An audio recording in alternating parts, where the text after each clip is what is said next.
And we're live. Okay, just a few more minutes here at the end of session 5 to give a few quick updates.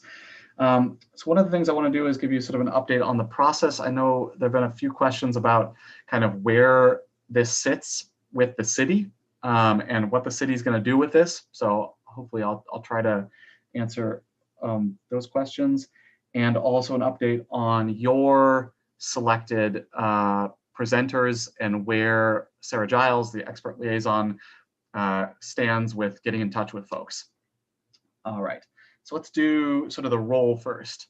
So as you may remember from my diagram at the beginning of the day, this first section ending on December 5th is all about these sort of guiding principles. This is like high level sort of, these are the things that should be considered. This is sort of your direction, as if you've ever been on a board of directors or something like that, you give direction to the staff on sort of the strategy here, the plan, the sort of overarching themes of these are kind of the things that that should be kept in mind when the technical staff is writing the code.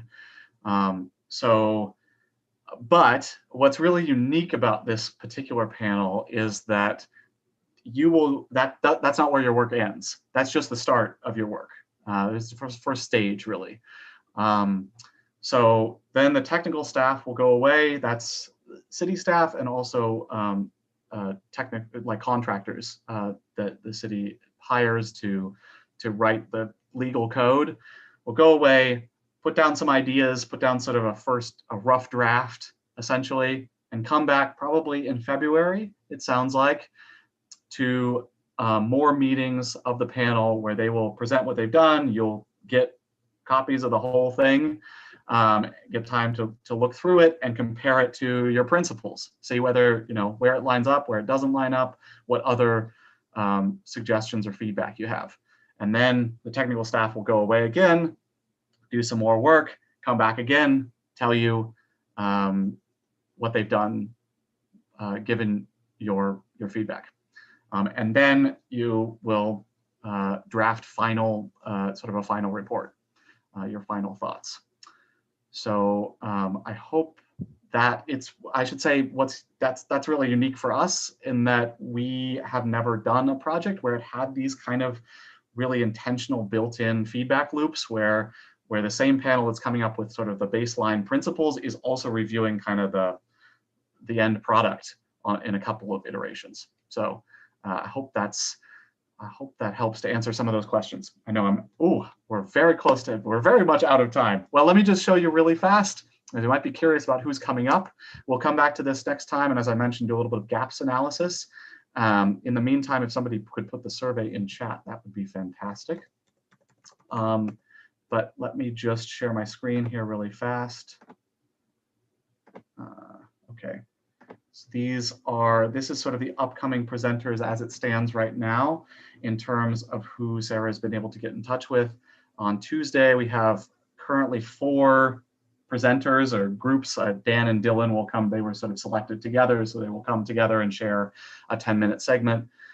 Ibrahim from the NAACP, Matt, that was one of the folks on the climate, for the climate one. Josh is not somebody who was specifically listed on the list, but there was a man named Joe who was listed with Urban 3 under the economics section who you selected. And Joe said he couldn't do it, but that he had a colleague at the same company that worked on the same project with Eugene, City of Eugene, so asked him to do it for him instead. And then on December 1st, this is Noreen from the United Way. This was the Alice report, I think was the other part of that title. Lori from the Springfield Eugene Tenants Association. Now there's a number of folks who Sarah has not been able to get in touch with yet. One person who has said they just can't do it in any of the available times, and that would be Guadalupe Quinn of Latinx. And let me just look here at, Lisa Bender of the Minneapolis City Council, who was on your first list. Haven't been able to get in touch with them yet. I think that's the only person on on those Saturday selections that haven't been able to get in touch with yet. On the Tuesday selections, still trying to book somebody from the Human Rights Commission. Still have calls and emails out to Dan Hill, Lisa Bates, Paul Conti, and U of O staff, Rick Marjerum, is that right? I'm not sure. So that's sort of where that stands. Probably some additional names that are going to be added for Tuesday and the following Tuesday here, depending on who gets back to her. But that's the update. Okay, with that, I think, oh no, I have a couple other things Kelly asked me to note. We will have a session on Tuesday evening as normal, but no session next Thursday or Saturday because of the holiday break. And then we'll come back the following Tuesday. So we're coming back Tuesday, and then it'll be a whole week before we meet again.